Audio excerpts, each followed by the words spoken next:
Bonsoir à toutes et à tous. Bienvenue dans votre rendez-vous de l'information, des faits, des enjeux et des perspectives au cœur de ce journal. Voici les titres. La Guinée affirme sa présence à la tribune mondiale de la Poste.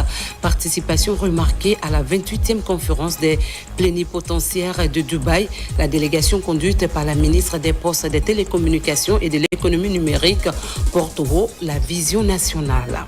Centre de santé de Dapompa, renforcement des capacités, accompagnement soutenu de Médecins sans frontières Guinée, installation d'un équipement moderne de diagnostic du VIH et de la tuberculose, implication du personnel soignant et adhésion de la communauté. Suivi des chantiers sportifs, le ministre sur le terrain, Bogola Abba, rappelle les entreprises à leur engagement. Pas de délai annoncé pour la fin des travaux. Koza et Sangoya également dans l'agenda de la visite.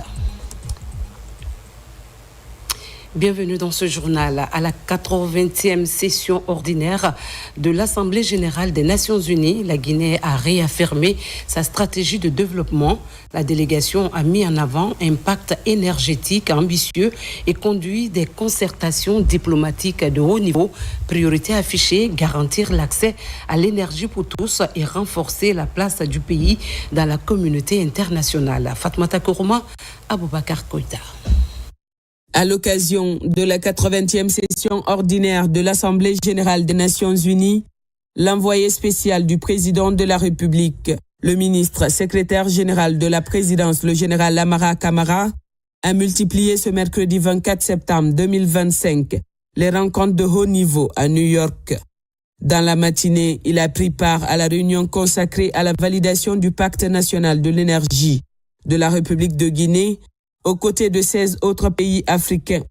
Ce programme porte l'ambition d'assurer l'accès universel à l'électricité d'ici 2030, soit plus de 7,7 millions de personnes connectées, de fournir des solutions de cuisson propres à plus de 4 millions de citoyens, d'accroître la capacité de production énergétique de 2517 à 3827 mégawatts, avec une part de 70% d'énergie renouvelable et de créer un cadre favorable à l'investissement privé. La réalisation de ces objectifs nécessitera une mobilisation financière de 8,9 milliards de dollars, dont 1,2 milliard de fonds publics et 7,6 milliards provenant du secteur privé. Aux côtés du général Amara, plusieurs membres du gouvernement ont marqué cette rencontre par leur présence. Leur participation à cette rencontre, aux côtés des dirigeants de la Banque mondiale, de la Banque africaine de développement et de la Bloomberg Philanthropies, illustre la volonté du pays d'opérer des réformes profondes pour bâtir un secteur énergétique plus moderne, plus résilient et plus attractif. Ainsi, dans la soirée, la délégation a été reçue par le président de la commission de la CEDEAO, Dr Omar Aliou Touré. Cette rencontre a permis à l'organisation régionale de réaffirmer son engagement à accompagner la Guinée dans son retour à l'ordre constitutionnel. Nous avons fait un parcours des non-relations, surtout la Commission et les institutions de la CEDEAO, avec la Guinée, qui appartient à la CEDEAO, qui est un membre entier de la CEDEAO. Tout d'abord, nous avons utilisé cette occasion pour féliciter la Guinée et le brillant référendum que le pays a organisé. Nous voudrons encore féliciter la Guinée, surtout le président, le chef d'État, général Doumbouya et son gouvernement et le peuple guinéen. Nous vous félicitons le bien déroulement de ce référendum qui est important, comme vous le savez. La CEDEAO a bien suivi avec une équipe sur place qui a œuvré étroite collaboration avec l'Union européenne pour accompagner la Guinée dans ce processus. Nous allons continuer avec cet appui pour que nous menons à bien tout ce que nous sommes en train de faire ensemble. La Guinée reste un membre entier de la CEDEAO. Et je crois que les autorités guinéennes n'ont pas manqué à vraiment respecter leur engagement dans la sous-région et vers la CEDEAO. Une marque de confiance renforcée par la publication récente d'un communiqué saluant le bon déroulement du scrutin référendaire du 21 septembre 2025. Il ressort de ces échanges que les relations entre Conakry et la CEDEAO se réchauffent progressivement et s'orientent vers une normalisation durable. La délégation guinéenne qui représente le président de la République, le chef de l'État, son Excellence le général Mamadi Doumbouya, s'est acquitté de son devoir de représentativité aujourd'hui. En participant à beaucoup de rencontres, nous avons eu d'abord le pacte sur l'énergie qui est très important. Et la Guinée a été incorporée dans ce pacte, ce qui est d'une importance capitale quand on voit l'engagement du chef de l'État pour l'électrification de notre pays. Ensuite, nous avons rencontré des homologues de l'Autriche et du Portugal qui ont manifesté leur désir de participer au développement économique social de la Guinée et au vu du grand projet, du programme Simandou 2040, cette vision du chef de l'État, ils veulent s'impliquer dans ce changement à Guinée ayant su que la Guinée, après sa notation de B+, au niveau international, aujourd'hui, par les agences de notation, ils sont rassurés qu'ils peuvent intervenir à Guinée dans la paix, dans la sécurité et dans la protection de leurs investissements. Ensuite, nous avons eu une rencontre importante avec la commission de la CEDEAO. Et comme le président de la CEDEAO l'a dit, la confiance entre la Guinée et la CEDEAO se renforce parce que la Guinée a toujours manifesté son appartenance et même son appropriation de la CEDEAO. Ce n'est pas que nous appartenions seulement à la CEDEAO, mais nous avons créé la CEDEAO. Nos pères fondateurs ont créé la CEDEAO. Donc, ceci a été reconnu.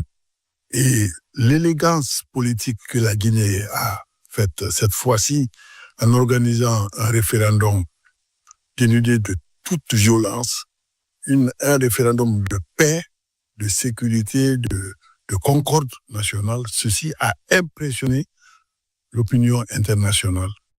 La journée s'est achevée dans l'enceinte emblématique de l'Assemblée générale des Nations unies où le ministre secrétaire général de la présidence, chef de la délégation guinéenne, dans les prochains jours, prendra la parole au nom du président de la République, son Excellence le général Mamadi Doumbouya.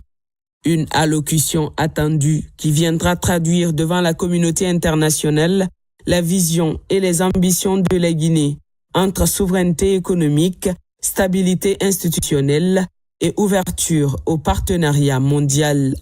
La Guinée, plus que jamais, affirme sa souveraineté diplomatique.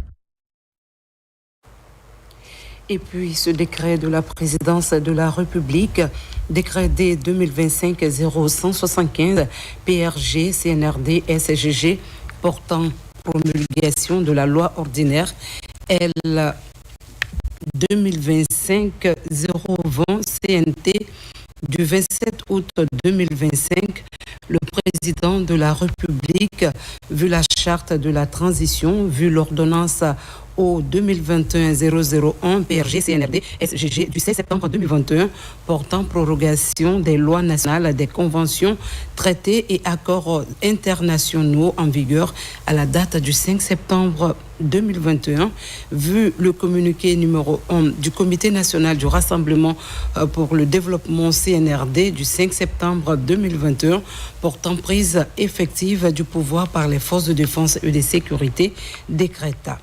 Article 1er est promulguée la loi ordinaire L 2025-020 CNT du 27 août 2025 portant promotion et protection des droits des personnes en situation de handicap. Article 2, le présent décret qui prend effet à compter de la date de sa signature sera enregistré et publié au journal officiel de la République, Conakry, le 25 septembre 2025, signé Général Mamadi Doumbouya. La Guinée à la tribune mondiale de la Poste à Dubaï. Elle prépare à la 28e conférence des plénipotentiaires de l'Union postale universelle. La délégation conduite par la ministre des Postes, des Télécommunications et de l'économie numérique a mis en avant l'engagement du pays. Objectif, faire de la Poste un outil moderne au service de la dignité, de l'égalité et de la prospérité. Une présence qui illustre la volonté du pays de se positionner comme acteur incontournable du secteur postal. Marie-Angélique Bangoura.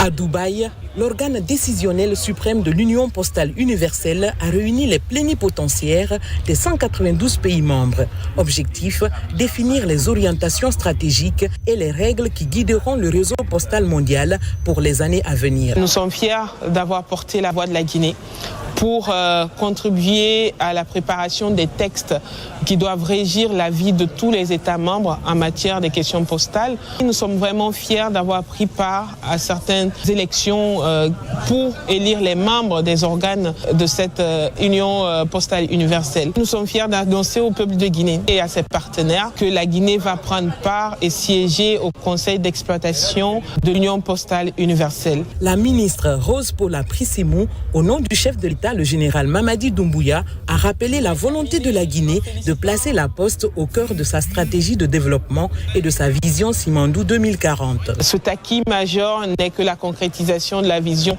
du chef de l'État, le général Mamadi Doumbouya, qui veut faire du positionnement de la Guinée un moteur d'encouragement. Le secteur postal peut être drain pour notre économie nationale à l'heure où nous parlons du e-commerce, à l'heure où nous parlons de la digitalisation de nos services, offrir des services améliorés pour le bien-être de nos concitoyens. La Guinée a également décroché un siège au Conseil d'exploitation postale de l'Union postale universelle, une avancée qui lui permettra de peser sur les décisions stratégiques de l'organisation. Dans la foulée, la ministre a invité les partenaires à participer au Transform Africa Summit, prévu à Conakry du 12 au 14 novembre 2025, pour mettre en lumière le rôle de la Poste comme levier de la transformation numérique et économique du pays. À Port-Harcourt, les législateurs régionaux participent au deuxième séminaire parlementaire de la session extraordinaire 2025. Un thème central, exploiter l'intelligence artificielle pour l'efficacité parlementaire, la gouvernance éthique et le développement dans l'espace CEDEAO. Les débats portent sur les défis de l'IA et les solutions concrètes pour son utilisation. Abdoulaye Diallo. Port-Harcourt, capitale de l'État de Rivers et capitale énergétique du Nigeria, mais surtout pôle technologique. C'est ici que les parlementaires de la communauté ouest-africaine se sont donné rendez-vous. Ils échangent les idées sur les avantages et les défis de l'utilisation de l'intelligence artificielle. Qualifiée de nouvelle arme géopolitique, l'IA fait l'objet d'une compétition mondiale accrue et accélérée. Il nous appartient, en tant que législateurs, de nous interroger sur la manière idoine d'utiliser cet outil de service de la démocratie. Les législateurs jouent un rôle primordial pour faire face aux défis. Ils sont appelés à approfondir leur compréhension en vue d'examiner les risques liés à l'usage de l'intelligence artificielle et de proposer des solutions concrètes pour son exploitation responsable et éthique au bénéfice des populations. Ce séminaire avec les différents panélistes qui sont passés nous a permis vraiment de comprendre l'importance de l'IA, mais également de savoir l'utiliser. Parce que quand on en fait une mauvaise utilisation, on tombe dans les pièges de la mauvaise information. Donc, c'est ce qu'on a essayé de nous faire comprendre. Et on a aussi profité pour interpeller l'État par rapport à sa responsabilité. Donc, les États membres de la CEDEAO, les autorités, ont des efforts également à faire en donnant des bonnes informations pour éviter que des personnes mal intentionnées utilisent l'IA pour diffuser des fausses informations dans l'espace CEDEAO. Et nous avons également profité pour interpeller les médias par rapport à leurs responsabilités dans la diffusion de bonnes informations. L'utilisation de l'intelligence artificielle devrait aider l'organe législatif non seulement à améliorer la rédaction des lois, la qualité et la rapidité des fonctions de contrôle, mais aussi à élargir la participation des citoyens à l'élaboration des politiques publiques. Direction Kankan, où la santé publique est au cœur des débats. Le comité technique régional de la santé a ouvert ses travaux ce jeudi. Au centre des échanges, l'évaluation du système sanitaire pour une meilleure réponse aux besoins locaux. L'approche à une seule santé intégrant population, animaux et environnement constitue une priorité, une dynamique destinée à améliorer les performances des structures sanitaires de la savane guinéenne. Djamokaba. À Kankan, le rendez-vous sanitaire régional réunit les différents acteurs pour renforcer l'accès équitable aux services de santé. Des engagements sont renouvelés afin de répondre aux défis posés au système de santé. L'approche une seule santé domine les débats pour sauver la vie des hommes, des animaux et l'environnement. Nous prenons la santé de façon globale, la santé animale, environnementale et la santé aussi liée à l'alimentation et tout ce qui s'ensuit. Donc, ce CTRS va être une continuation du CTRS deuxième semestre 2024 qui a connu la participation effective de tous les sectoriels qui sont intégrés dans le système One Health. Nous demandons à la population ici de manger des aliments sains, des aliments qui nous apportent des vitamines et des minéraux pour notre santé, pour la défense de notre organisme. Le comité technique régional de la santé de Kankan est l'une des instances d'échange pour présenter des résultats obtenus. Il intervient tous les 6 mois pour aussi corriger des insuffisances au sein des formations sanitaires. Je voudrais d'abord remercier tous les collègues qui ont accompagné le ministère de la Santé à travers l'inspection de la santé dans la mise en œuvre des plans d'action opérationnels durant ce semestre.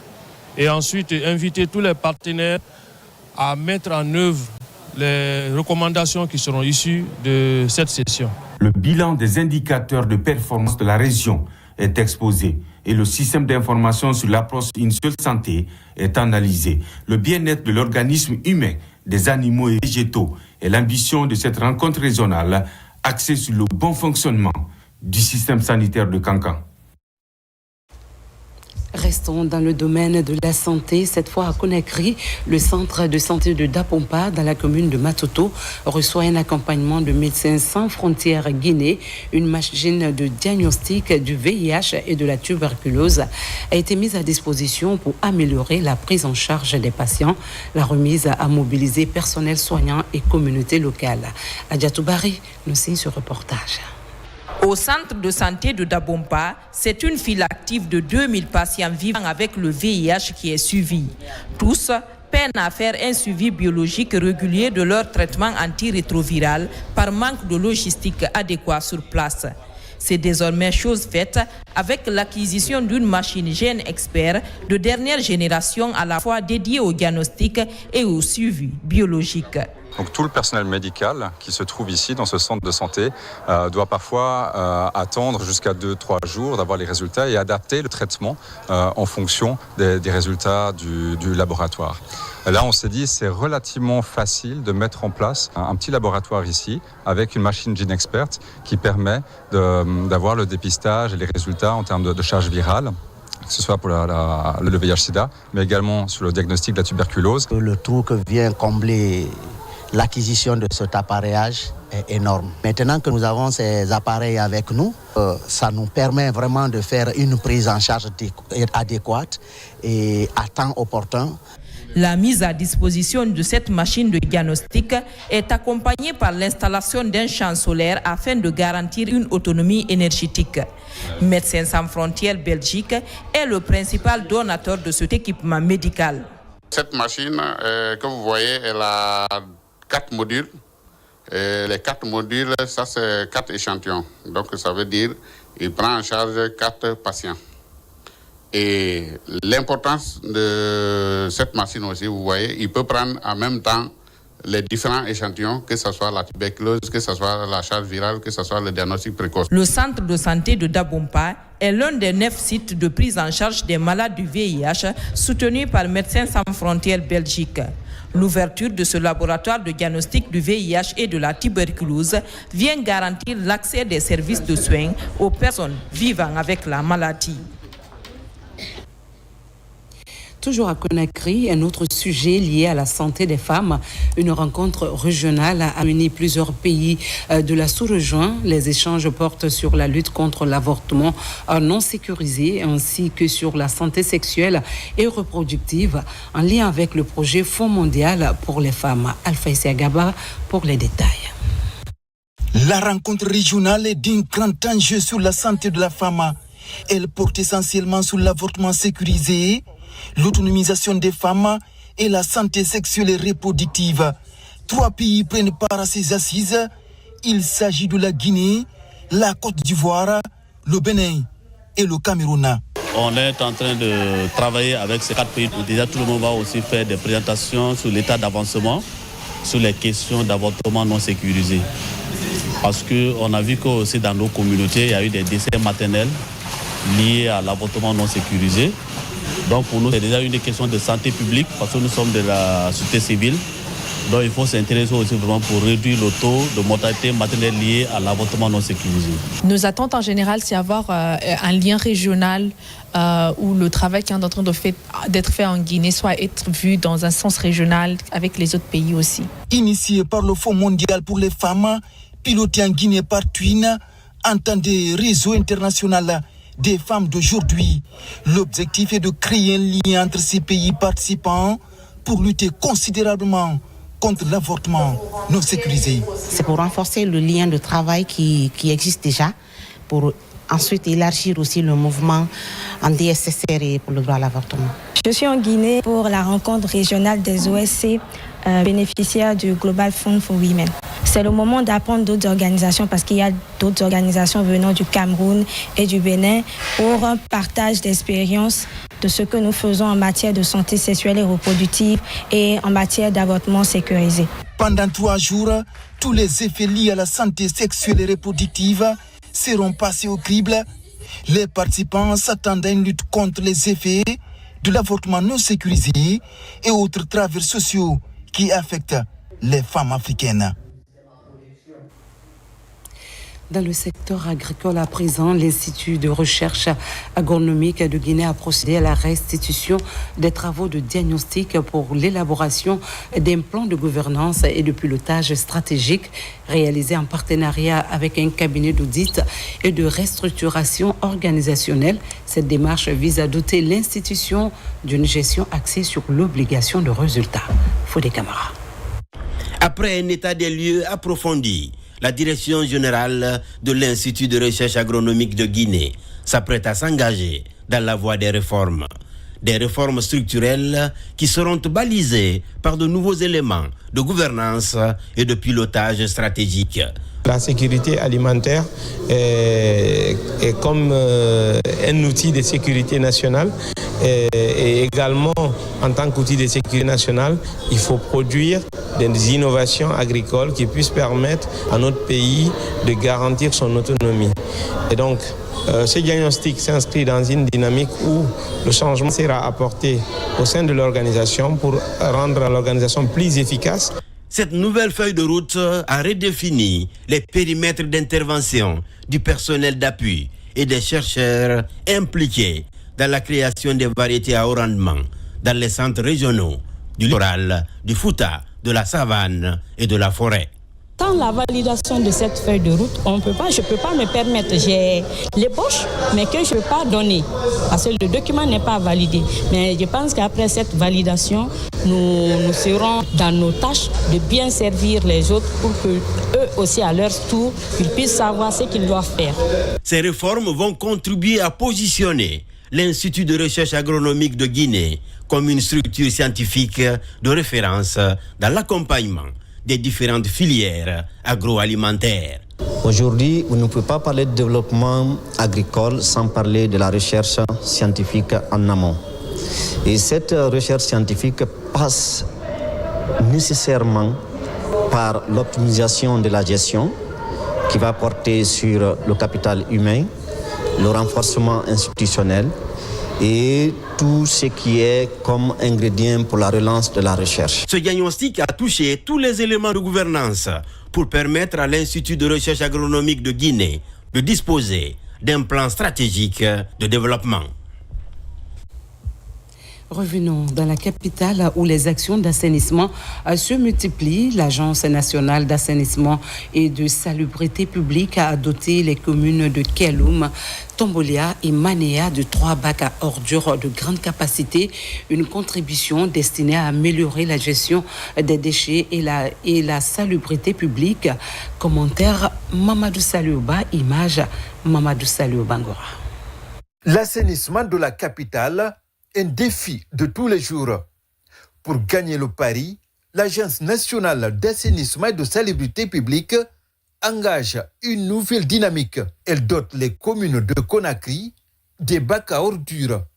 Cette fois-ci, ce sont les communes de Kaloum, Tombolia et Manéa qui reçoivent des équipements. On sait aujourd'hui que les communes sont dans les besoins et l'ANASPI en tant qu'organe régulateur, on les accompagne et c'est pour ça on est là pour une remise de 3 bacs à ordures d'une capacité de 20 mètres cubes. Il est important pour l'ANASPI en tant qu'organe régulateur d'accompagner toutes les collectivités du pays et à travers une assistance par le biais de la formation, par la remise des équipements adéquats pour ramasser les ordures ou pour assurer le transfert des ordures. Dans sa nouvelle politique de salubrité publique, l'ANASP travaille avec des partenaires dans son projet sanitaire ville propre et durable. Il y a 3 bacs qui sont remis, mais il va y avoir beaucoup plus de bacs qui vont être mis.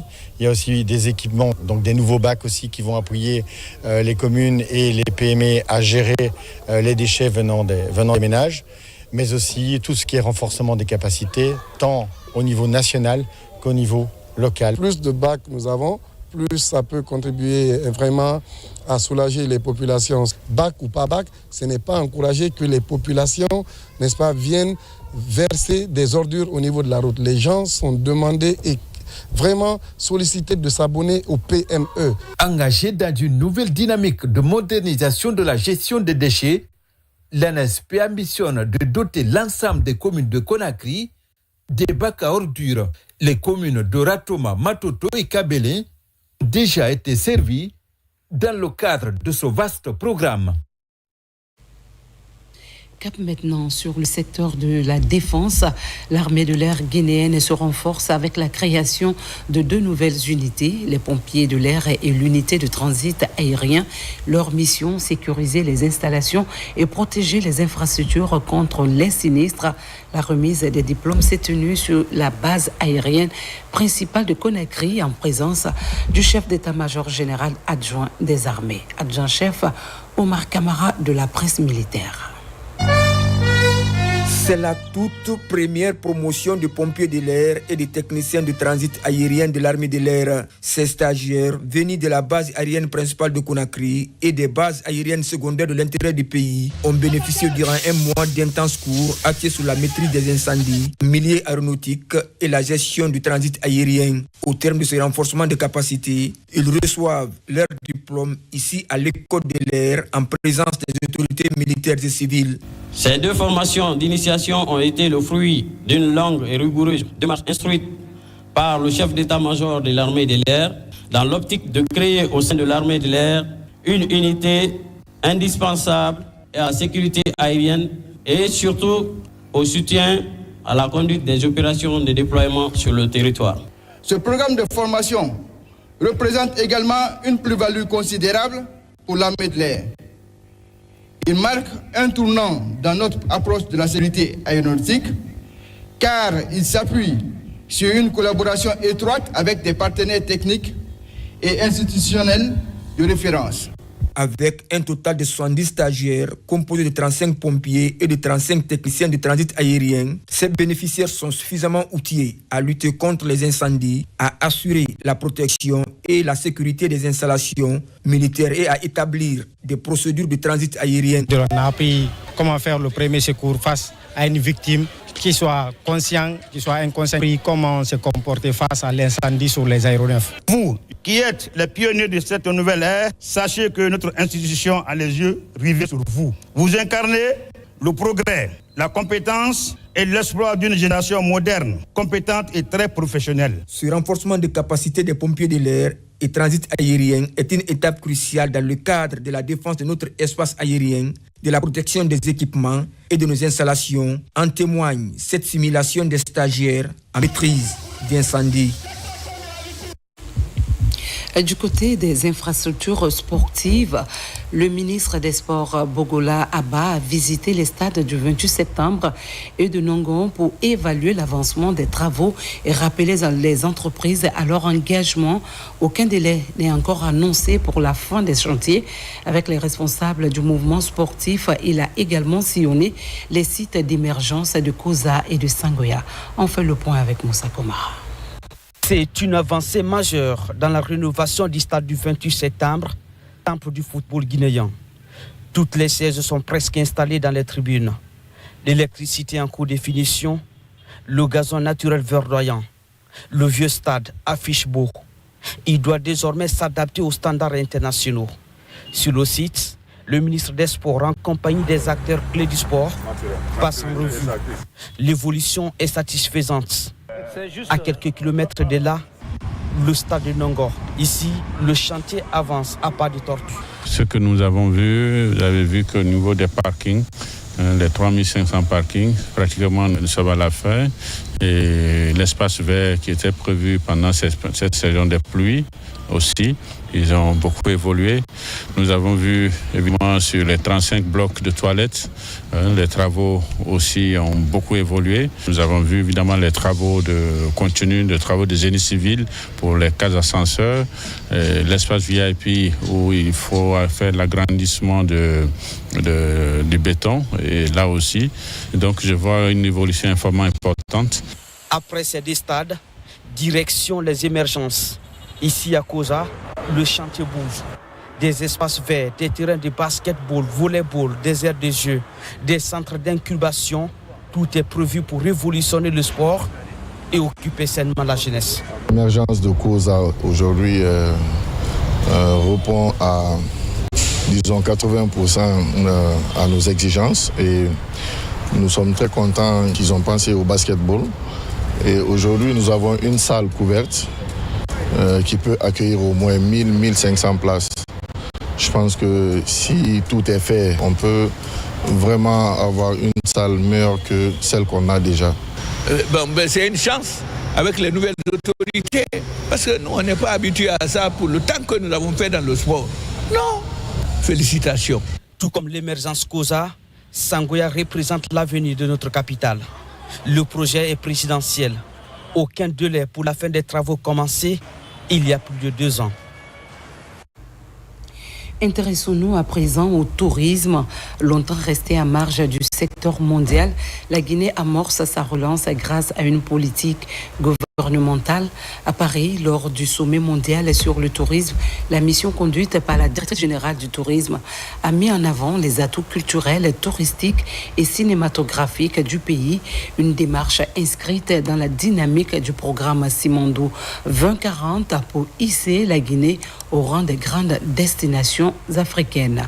Reportage Mohamed Souma, commentaire Kerfa la presse Camara. À travers la Direction générale du tourisme, la Guinée a pris part à ce rendez-vous mondial du tourisme de Paris. Une opportunité pour le pays de vendre son potentiel culturel et cinématographique. Au cœur de la convoitise des visiteurs au stand de la Guinée, le projet et programme Simandou 2040 dans son volet culture et éducation que la directrice générale Kade Camara entend promouvoir à travers un marketing touristique. Cette année, c'est les autres pays qui viennent vers nous pour poser des questions sur la Guinée. On entend parler de la Guinée en ce moment partout et ils avaient la curiosité de savoir c'est quoi le projet Simandou et le programme Simandou 2040.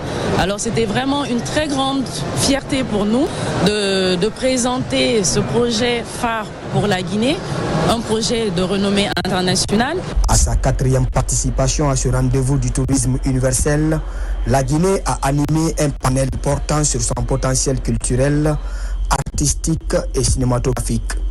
Paris devient, à travers cette initiative, une aubaine pour le tourisme guinéen. Nous savons qu'en Guinée, en ce moment, nous avons déjà identifié ce que nous avons de plus beau à promouvoir et nous avons aussi identifié les vecteurs qui peuvent nous permettre de faire cette promotion. Et nous savons que c'est la culture et le cinéma. Alors aujourd'hui, j'aurai l'occasion de montrer comment nous sommes en train de développer des stratégies pour faire un marketing touristique à travers le cinéma.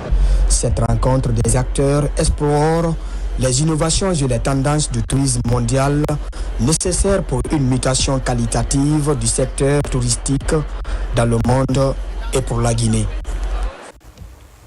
Enfin, parlons culture et jeunesse. Les préparatifs de la grande finale de Miss Guinée se poursuivent. 25 candidates issues des présélections à Conakry et à l'intérieur du pays défendront le thème « Les femmes dans les métiers techniques et industriels » pour une meilleure participation au projet Simondo 2040. Le Comiss Guy et ses partenaires entendent donner un éclat particulier à cette édition. Moussa Bangoura, Mohamed Bangoura, reportage. Cette rencontre s'inscrit dans le cadre des préparatifs de Miss Guinée 2025. Cet comité d'organisation apporte des grandes innovations grâce à l'appui de ses partenaires.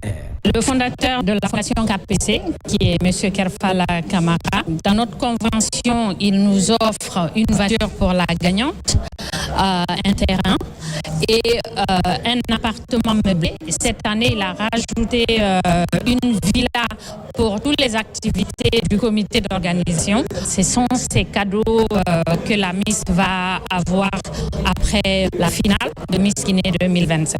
Au-delà de son aspect esthétique et festif, le concours Miss Guinée est aussi un espace de promotion et d'apprentissage des femmes dans divers secteurs. D'où cette visite guidée pour permettre aux candidates d'avoir des notions de la force de vente. Que les Guinéens portent attention à Miss Guinée parce que c'est plus qu'un concours de beauté, c'est vraiment une représentation d'excellence pour jeunes filles. C'est l'autonomisation de la femme pour mieux être dans Simandou 2040. Sur le terrain, le Comiss Guy travaille d'arrache-pied pour assurer le bon déroulement de l'édition 2025 de Miss Guinée, prévu pour le 13 décembre prochain. Clap de fin de cette édition. Merci de votre fidélité. Que la paix, la solidarité et l'espérance continuent d'éclairer notre chemin collectif. Très belle soirée à toutes et à tous. La Guinée est notre paradis, terre de richesse et d'innovation.